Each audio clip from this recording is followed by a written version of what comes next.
Bonjour, alors un petit pêcher de vigne de 2 ans. On va faire la taille d'été. On va voir s'il y a besoin surtout, parce qu'il n'a pas des tonnes poussées. Donc le principe de la taille d'été, là comme on est fin mai, on n'est même pas encore en juin.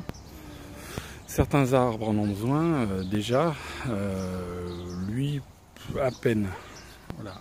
On va voir le principe, comment savoir quoi tailler. Donc on voit d'ailleurs qu'il n'y a aucune pêche sur ce pêcher de vigne. Voilà, il a juste 1 an après plantation, c'était un sion tout simple. On va faire la taille d'été. Donc pour la taille d'été, normalement les charpentières sont déjà définies. C'est-à-dire que ici, là on a une charpentière, là on en a une autre, voilà. Là on en a une autre, un peu en dessous on en a une autre qui part, et un peu en dessous là on en a une autre qui part. Donc peut-être revoir par en dessous. Ici on a une charpentière ici, voilà, on en a une autre qui part.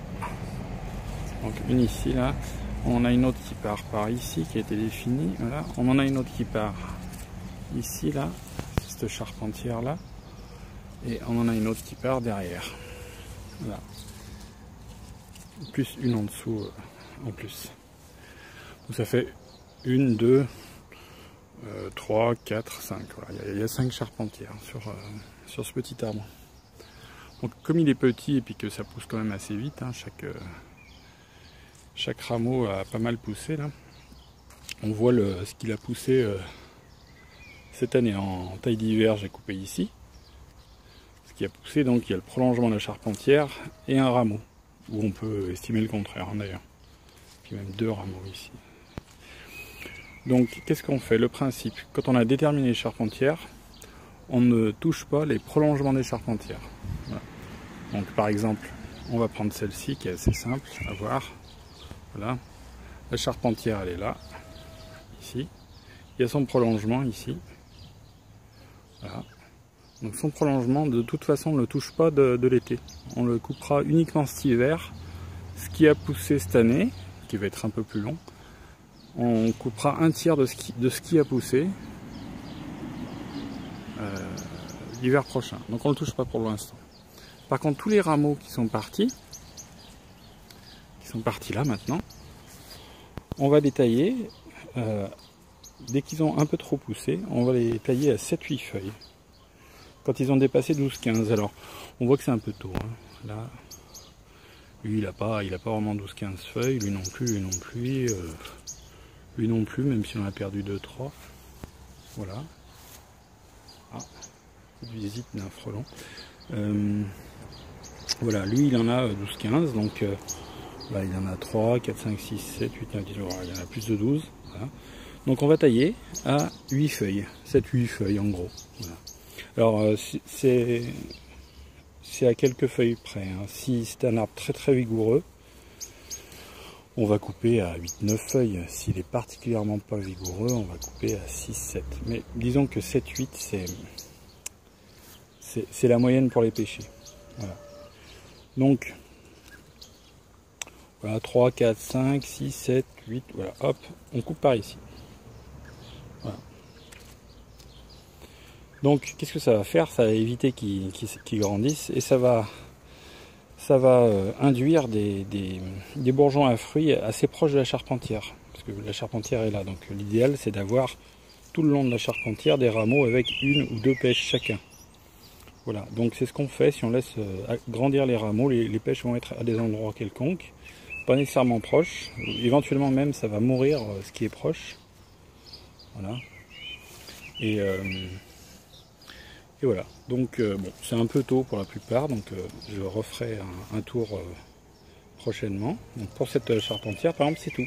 On touche pas à la charpentière. Les 3 là, je les touche pas, ils sont un peu courts. Celle-ci elle était un peu longue, hop, je l'ai touchée, je l'ai coupée. Et on fait ça pour toutes. Par exemple, voilà, charpentière suivante. Voilà, La longueur de la charpentière ici, le prolongement pardon, de la charpentière, on ne le touche pas. Et puis tous les rameaux qui partent de la charpentière, s'ils dépassent 15 par exemple, jusqu'au charpentière là, lui est-ce qu'il dépasse 15, et ben on compte, on fait 1, 2, 3, 4, 5, 6, 7, 8, 9, 10, oh là non pas vraiment, il dépasse pas 12 pardon, entre 12 et 15, 16, voilà. Voilà, là par contre, ce rameau là, qui part de lui, hein, qui part du début de la charpentière, bon là il a dépassé, donc on compte pareil. 1, 2, 3, 4, 5, 6, 7, 8, voilà. Donc là on va lui couper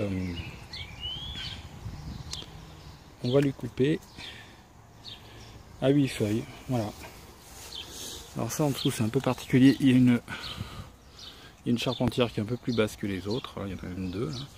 Voilà. Donc ça c'est le prolongement de la charpentière, vous voyez, je vais pas y toucher, je vais pas trop y toucher.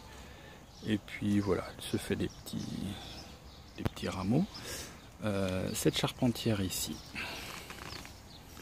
vous voyez. Donc là, faut définir quel est le prolongement de la charpentière. Oula, je suis pas en face. Là ici, au bout de cette charpentière, il faut définir quel est le bout. Voilà. Donc le pêcher pour fructifier aime quand même bien être légèrement plus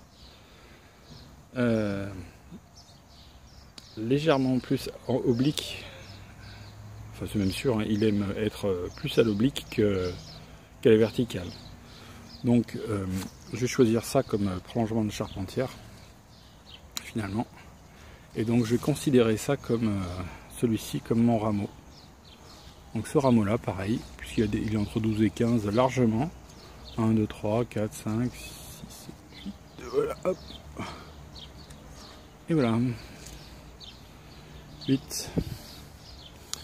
Voilà, le reste n'a pas beaucoup poussé, hein, cette charpentière ici. Voilà, son prolongement qu'on ne touche pas, on ne touchera que l'hiver prochain. Et quant au rameau ici, bon, aucun atteint vraiment une grande taille, donc on ne les coupe pas tout de suite. C'est encore un peu tôt pour cet arbre, pour faire la taille d'été. Mais bon, on en a fait un petit peu. Voilà, on ramasse tout ça et tout va bien.